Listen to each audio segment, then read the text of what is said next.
à tous. Alors oui, avec les lunettes ça a clairement moins de style, mais j'en ai rien à foutre. Alors juste pour vous dire que voilà, ça fait donc évidemment 3 mois que je suis absent.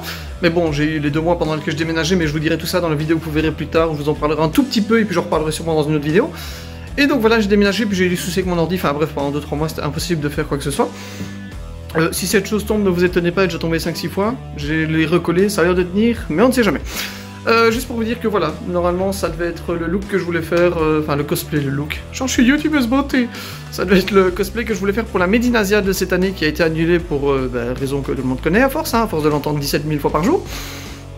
Mais j'avais quand même envie de le faire. Ici c'est Halloween, on va se faire un petit zoom avec des potes et tout, donc on avait dit qu'on ferait déguisé. Donc je me suis dit c'est l'occasion ou jamais. Alors, 2 petites infos. Alors la première c'est que évitez d'utiliser les mêmes produits que moi, excepté pour le visage que j'ai utilisé du maquillage pour enfants, donc c'est pas trop grave. En revanche, ça c'est de la vraie peinture, donc c'est pas pour le corps, il faut éviter. Moi j'ai fait un test hier où je m'en suis mis un peu sur le bras et je me suis réveillé, il y avait rien, bref on s'en fout. Et la deuxième petite chose, c'est que, alors, le ras de cou, enfin le tour de... Comment est-ce qu'on appelle ça? Un col roulé. Le col roulé que vous allez voir et le blason ici, enfin l'espèce de chemise, ça a été fait main. Donc une de mes colocataires a cousu le tissu et moi j'ai juste mis des espèces de machin avec les... Attendez, je crois que j'en ai encore un.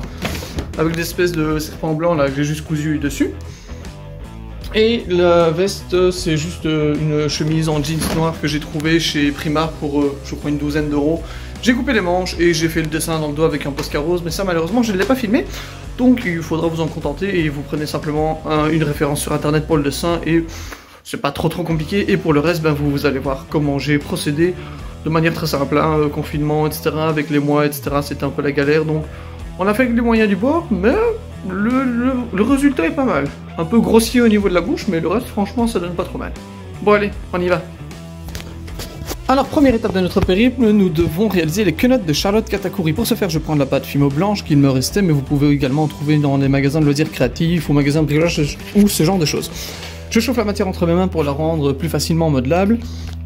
Et j'essaye de réaliser juste après ça la forme souhaitée, c'est-à-dire des espèces de petits cônes un petit peu incurvés et pointus au bout, pour réaliser tout simplement les dents que vous avez vues dans l'introduction. Je les mets régulièrement sur mon visage pour prendre les formes.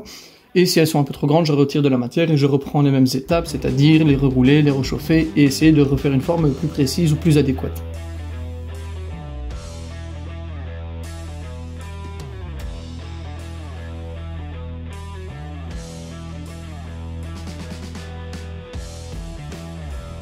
Une fois que vous avez la forme souhaitée, vous devez tout simplement le refaire 2 fois pour avoir les 2 grandes dents qui seront à l'extérieur.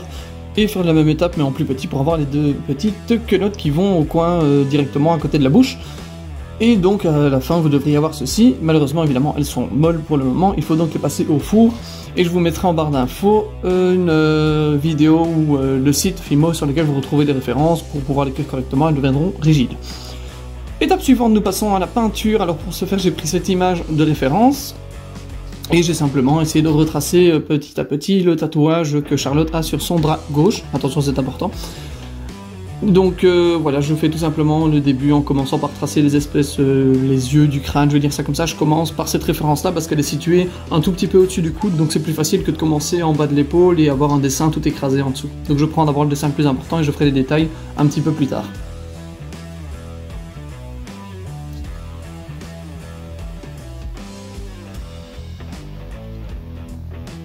Une fois que vous avez terminé l'un, vous faites pareil en miroir pour avoir le deuxième de l'autre côté.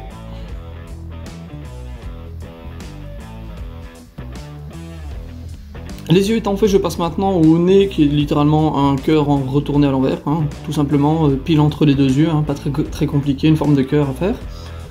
Et il nous reste alors la bouche qui est encore plus simple, c'est littéralement un bâton avec des espèces de marques de cicatrices aux 2 extrémités et 2 au centre. Je tiens quand même à vous repréciser donc, que la peinture que j'utilise n'est pas du tout une peinture qui est faite pour la peau, mais que, comme je l'avais dit dans l'introduction, j'ai fait un petit test en mettant environ 1 cm² de peinture sur mon avant-bras le soir en allant dormir, attendre que ça sèche, et le lendemain en me réveillant, vérifier que je n'ai pas de réaction, ça s'est retiré assez facilement, donc je sais que ça ne me posera pas de problème, mais dans le doute, prévoyez une peinture pour le corps, ou quelque chose qui ressemble à du maquillage pour enfants par exemple. Alors je passe ensuite aux motifs qui sont un peu plus épais. Alors oui, certains endroits sont très difficiles à regarder, donc j'ai un peu de mal. Il y en a un, pour le gros par exemple au-dessus du bras, j'ai terminé en regardant dans le miroir parce que là, devant mon ordinateur, enfin devant mon téléphone, c'était un petit peu compliqué à comprendre. Et quand vous avez terminé, bah, c'est tout simplement l'étape de coloriage, donc vous remplissez tous les carrés, enfin, ou bien vous le faites directement avec un gros pinceau. Moi j'ai préféré faire tous les extérieurs, enfin tous les côtés externes avec un petit pinceau, et puis alors j'ai passé en couleur rose. Qui ressort beaucoup sur le bras, je trouve qu'elle donne vraiment bien cette couleur. Bon, c'est pas vraiment le type de peinture adéquate, mais la couleur est vraiment top. Alors, étape suivante, nous allons tracer maintenant la bouche de Katakuri. Alors, j'ai pris cette magnifique palette Marc Jacobs, c'est faux, elle vient de chez Colorate, elle m'a coûté je ne sais plus combien, c'est du maquillage pour enfants. Bon, vous allez voir une version que j'ai faite avec le tampon mousse qu'il y a dans la boîte qui est offerte avec, mais qui n'a pas été très précis, donc on peut faire un travail avec, mais le problème c'est que ça déplaçait trop de matière, donc c'était un petit peu chiant. Donc par après j'ai repris un bête pinceau, littéralement du pinceau aquarelle, enfin un pinceau genre de peinture, hein, pas un pinceau de maquillage parce que je n'en ai pas. Et j'ai fait quelque chose d'un peu plus précis par la suite, que vous avez vu dans l'intro. Mais le taf ici que je vous montre est celui que j'ai fait avec l'espèce de truc en mousse et ça fonctionne plutôt bien. Alors l'étape d'après c'est la coloration des cheveux, je n'avais ni bombe ni envie de dépenser une somme dans une coloration qui allait rester de 1 à 3 mois. Alors je prends tout simplement le rouge qu'il y avait dans l'espèce de palette pirate que j'étale sur mes doigts et que je me fourre dans les cheveux et que je trifouille un peu dans tous les sens pour essayer d'homogénéiser un peu tout ça. Et je dois dire que je ne m'attendais pas à grand chose. Et honnêtement, le résultat est pas trop mal. Il y a un petit côté roux, bon le cuir chevelu est devenu rouge littéralement. Mais il y a un petit reflet bordeaux dans les cheveux qui je trouve donne vraiment pas mal.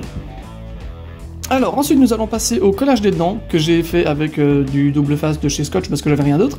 Alors il est possible évidemment de coller ça avec une pointe de latex, enfin un tout petit peu de latex ou bien de la colle Prozed ou de la colle de contact, des choses comme ça. Sauf que je n'en ai pas.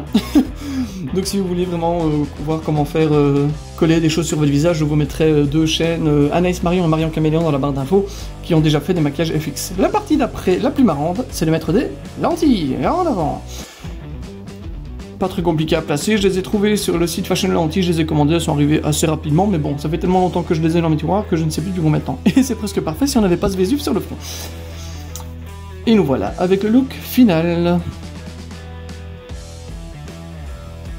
Ah oui, petite parenthèse, les chapeaux de sorcière que je vous montre sont simplement des serre-têtes que j'ai trouvées chez Action, parce que je n'avais pas du tout de quoi faire les pointes que Katakuri a sur le genou, sauf que ça ne tenait pas des masses malgré les genouillères que j'ai mis sous mon pantalon pour qu'ils soient plus épais.